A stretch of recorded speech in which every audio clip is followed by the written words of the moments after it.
El antiguo régimen era el sistema político, social y económico existente en Europa entre el siglo XVI y finales del XVIII.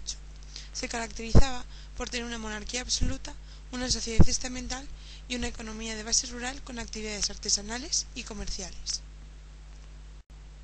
En lo político había una monarquía absoluta, caracterizada por la concentración de todos los poderes, judicial, militar y legislativo, en manos del soberano. Este poder era considerado de origen divino. El mayor representante fue Luis IV de Francia, con el lema «El Estado soy yo». Respecto a la sociedad, esta era estamental, dividida en tres estamentos: nobleza y clero, los estados privilegiados, y el tercer estado o estado llano, era el no privilegiado, que incluía a la mayoría de la sociedad. Esta sociedad era muy desigual y con movilidad escasa. La nobleza, grupo cerrado en el que solo se pertenecía por nacimiento, tenía una función militar. Poseía extensas propiedades, en las que trabajaban abundantes campesinos. Estaba dividida en alta nobleza, poseedora de títulos y altos cargos en la corte, y baja nobleza, nivel de vida más modesto y unos recursos más escasos. El clero. Poseían importantes propiedades territoriales y privilegios fiscales. Eran de gran influencia cultural y política. En la Europa católica seguían teniendo gran poder espiritual y terrenal. Estaban divididos en el alto clero, donde se encontraban los principales cargos eclesiásticos que procedían de familias nobles, y el bajo clero, sacerdotes y frailes con un nivel inferior de vida y rentas más modestas. Y por último, el tercer estado o estado llano. Era el grupo más numeroso y diverso. En él estaban los comerciantes, burgueses y campesinos, además de grupos más acomodados como artesanos, empleados modestos y campesinos de escasos recursos. Muchos de ellos no poseían tierras, pero sí soportaban diversas obligaciones de carácter señorial, como el pago de ciertos servicios y rentas a los nobles propietarios.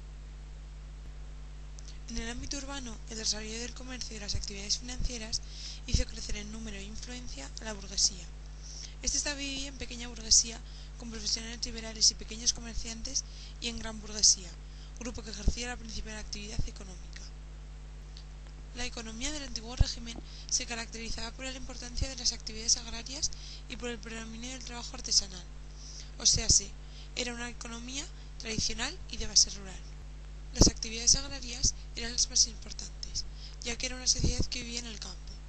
En ella se daba una agricultura tradicional, de baja productividad, ya que las innovaciones tecnológicas eran casi inexistentes.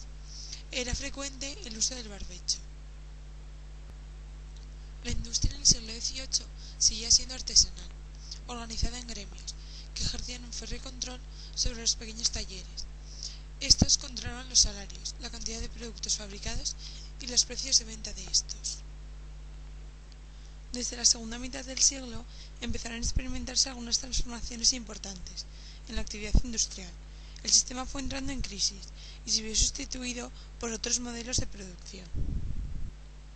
El comercio experimentó un importante crecimiento. Se dividía en dos tipos: el de interior, que se realizaba por caminos, ríos y canales, con dificultades por la lentitud y la inseguridad de las rutas, y el de exterior, realizado por mar y controlado por las compañías privilegiadas. Se experimentó una notable evolución al introducirse innovaciones como la construcción de nuevos puertos y mejora de los antiguos, en importantes rutas como la del Atlántico. Se llevó a cabo un comercio triangular.